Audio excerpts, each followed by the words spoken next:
So we learned that we have this index.js file, and I can tell you that this file in the end includes the code which executes first when we start our app, and that this renders this strange thing into the place of this div here. Now, what is that strange app thing here? We're importing app from this app file, in the end from the app.js file, because extensions are added automatically on the imports.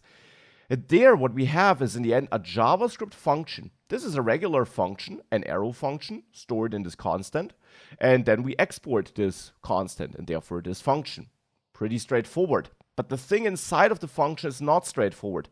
What we return here looks like HTML, just like this looks like HTML. But it's in a JavaScript file. It can't be HTML, right? You can't add HTML in a JavaScript file. That's a special syntax invented by the React team. It's called JSX, and it allows us HTML-looking code in JavaScript files. And under the hood, this will be translated to instructions React understands. In detail, this here is similar to React create element, a method provided on this React object here, and then here h1, and then here null or an empty object, and then as a third argument your text here. For example, hi, this is React. Different text than before, but it will render something similar on the screen. This will yield the same result, and I can prove that to you if we simply start our development server and try to see this app in action. To start it in the package.json file, we find a script, the start script, which already exists there.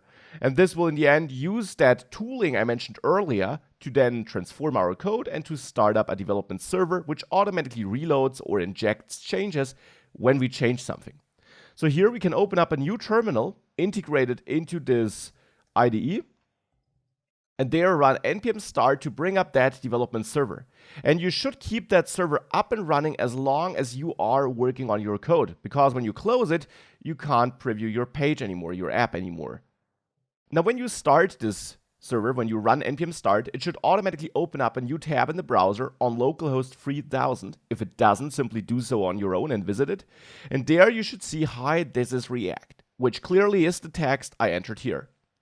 So in the end, this here is React syntax, and we could write our entire app with this syntax. But this gets very cumbersome, especially if we start nesting elements into each other. That is why React gives us this alternative JSX syntax, which in the end is just translated to React create element and then what I just showed you.